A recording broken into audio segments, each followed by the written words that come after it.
half-day activities.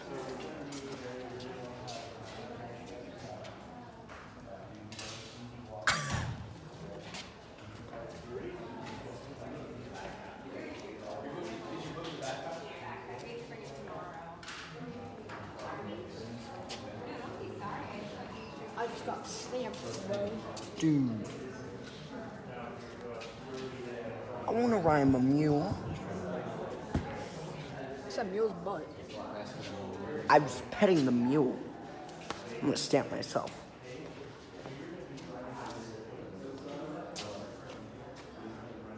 All right.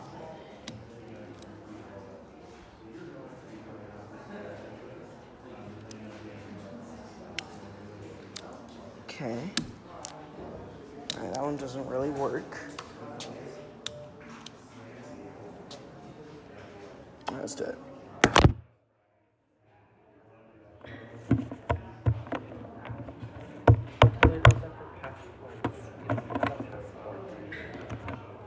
Collecting collections was the name of the park of the day.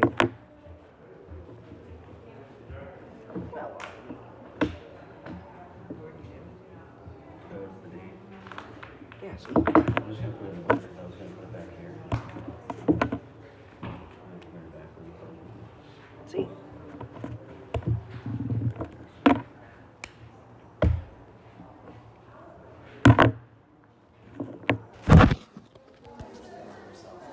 I got one stamp.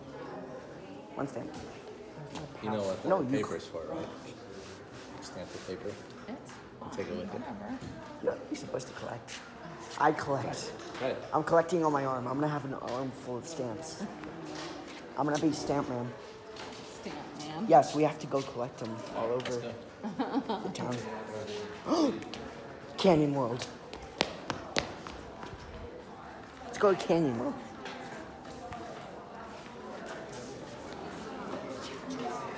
Let's ask. I got a stamp. Whoa. Dude.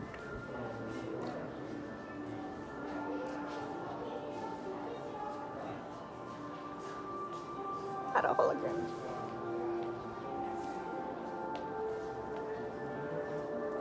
Oh my god, that hologram.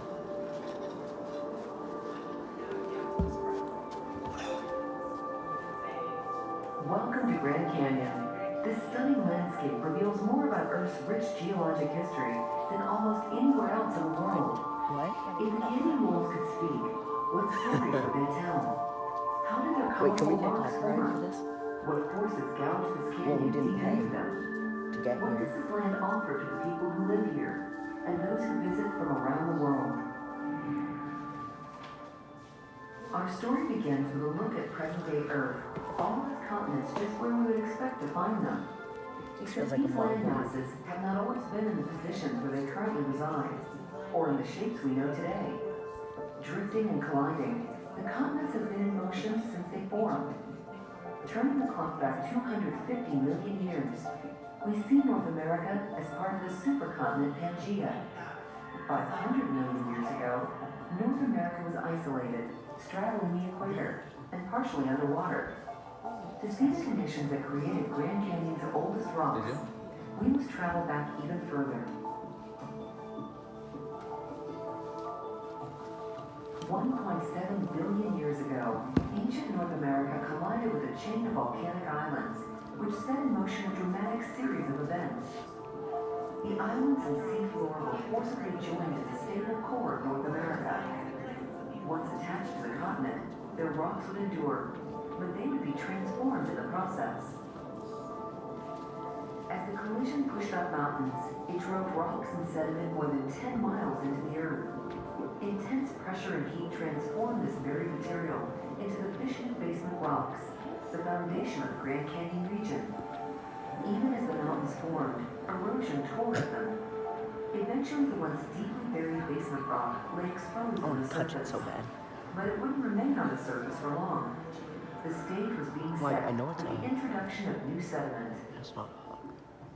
By 1.2 billion years ago, continental growth had left the Grand Canyon region embedded in an ancient supercontinent, at the edge of a narrow inland sea.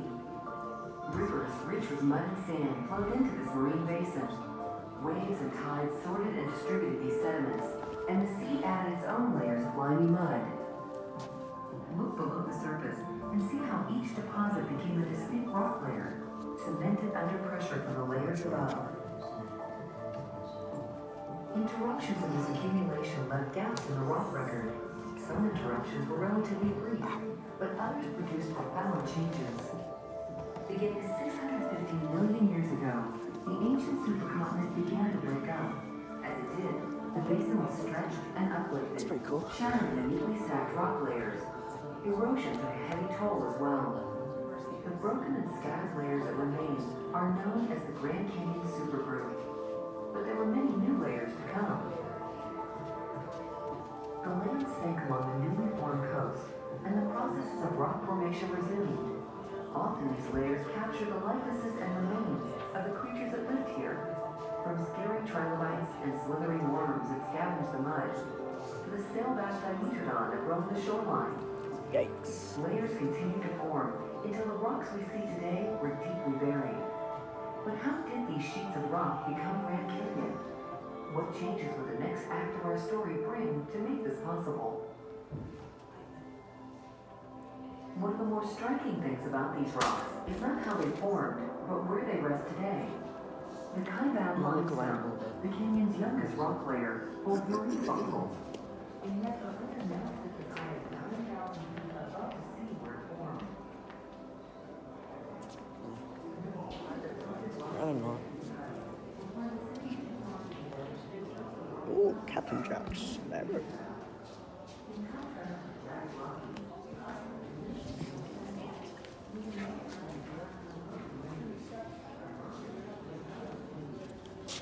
From the top of the South Rim, 7,000 feet, to Colorado River's edge, 2,000 feet, 610 millimeters.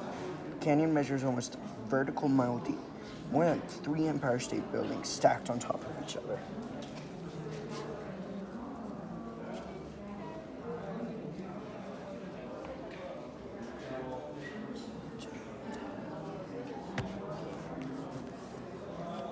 It's crazy. That's crazy, man. Must have went to the gift shop. Hold on a second. The next one counts a little deeper, setting the process and course of erosion in motion. Along the Colorado River, floods were impressive. Some carried 500,000 cubic feet of water every second, with tumbling boulders the size Actually of pretty